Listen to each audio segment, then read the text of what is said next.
Welcome to the RavensSpace on YouTube. My name is Jason, and this is RavensSpace Daily, where we talk about the Baltimore Ravens every single weekday. Thank you guys so much for joining me. Please subscribe if you're not yet subscribed to the channel.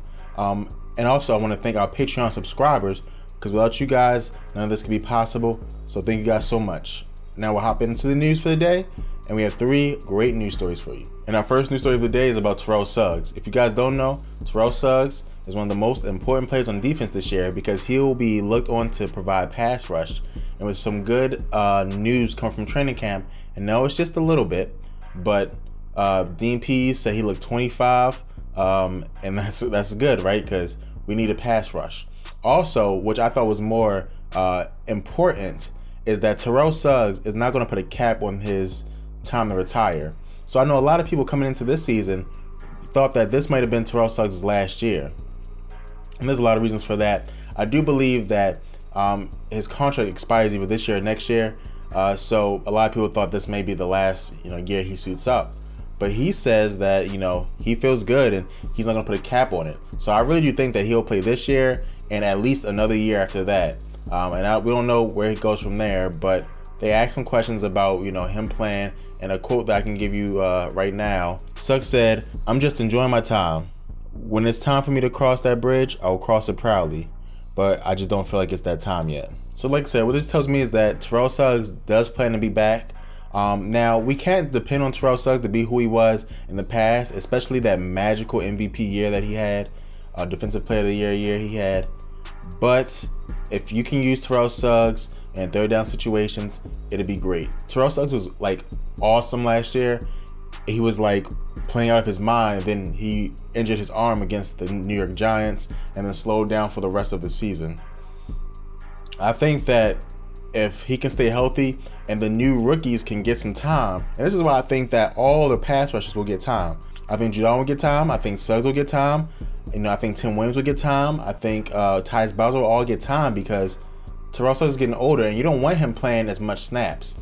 He might even go to an Elvis Dumervil role where you have a Judon and maybe Tyus Bowser play on first down and second down. And then on third down, you have Suggs come in with another one. It might be Tim Williams, it might be Judon, who knows. But, try to keep the pitch count low for Terrell Suggs, especially if you're trying to make the playoffs and you're trying to go deep into the offseason. So again, first news story of the day, nothing big, but Terrell Suggs is looking good. He's getting out there. He was sitting out most of the time, but he's out there, he's working hard. And I think he's going to have a good season and be very helpful to our pass rush. The next article comes from the Bleacher Report, and they talk about the next Landon Collins or the second year breakout players. And so if you guys know about Landon Collins, he's a safety for the Giants. And in my opinion, he was a top 3 safety this year. And he played very well, but he kind of broke out right in his second year. And they're predicting who's the second year standouts in the NFL for this year. And they say it's Ronnie Stanley. And I completely agree. Ronnie Stanley played great last year, especially toward the end of the season. On both sides of his injury, he struggled a little bit. But I think this year, he'll be awesome. He'll play great. I'm super excited to see him play. I think he'll be a Pro Bowl player this year. And it's simply because that he has all the intangibles that you want. He's a hard worker. He's smart, right? He's like, he gets it. He can read the playbook and he gets it. And on top of that, he's just a talented pro football player. He kind of has no weaknesses for a left tackle. And I know a lot of people thought that he might be, a bad run blocker. I didn't see that. I think if he gets a hit of steam, he's very hard to stop. And I think last year, other than Marshall Yonda, he was the best run block on the team. That's, and then you had Jeremy Zuttah, who's a veteran. You had Lewis, who, was okay, but he, was still a guard who guards run block.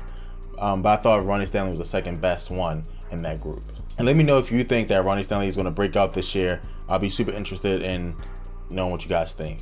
And then the last story of the day was one that was very sobering. It was about Dennis Pitta, and he had a press conference with the Baltimore Ravens, which I thought was weird because he was cut from the team. And I thought it was a little weird, but it was very sobering because he gave you some quotes from this press conference, which were very sad, especially if you're a fan of Dennis Pitta. And Dennis Pitta did not announce his retirement, but he did say that he's not delusional. And I'll read you guys the quote. Listen, I've dislocated my hip 3 times. Take it for what it is. I'm not delusional. I know and understand what that means. So, you know, it's tough because, you know, in most relative terms, he's a young guy, right? 30, I believe. But now he can't do something that he loves, and which sucks because for the rest of us, you know, regular people who aren't athletes, well, anymore, of course, we're all athletes when we're young, maybe, but anymore we're not athletes. You know, to see your career just end so abruptly, it just sucks. So again, heart goes out to Dennis Pitta. He knows that it's kind of over for him. A lot of teams won't take that chance again. The Ravens did take that chance before, and now again his career is over. It's super sad. Sorry, Dennis. Thank you so much, but you know, it's tough. It's tough. And like we do after every Raven Space Daily, we have the mailbag question, and this question comes from Justin. And Justin asks, with Dennis Pitta injured and cut, who do you think the starting tight end will be at the beginning of the season? Thank you so much for your question, Justin. I appreciate it.